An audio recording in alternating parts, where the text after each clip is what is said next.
নাম না দেওয়া অনুভূতির গল্পে তোমারই একচ্ছত্র আধিপত্য চলে। তোমার হাত ধরেই যেতে চাই এই ক্ষণস্থায়ী জীবনের শেষ প্রান্ত পর্যন্ত। শত না পাওয়ার ভিড়ে তুমি তো ছিলে আমার শেষ প্রশান্তি। সূচনাটা ছিল বড়ই মধুর, তাহলে সমাপ্তিতে বিরহের আশঙ্কা কিসের? সব গল্পের থাকে কিছু অপূর্ণতা, তাই বলে কি অনুভূতিগুলো মিথ্যে হয়ে যাবে? আমি বরাবরই উপলব্ধি করেছি ভবিষ্যৎ সম্ভাবনায় তোমায় ভীত হতে।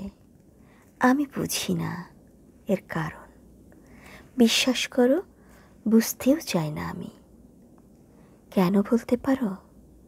সত্যি আমি সেসব ভেবে সুন্দর মুহূর্তগুলো নষ্ট করতে চাই না।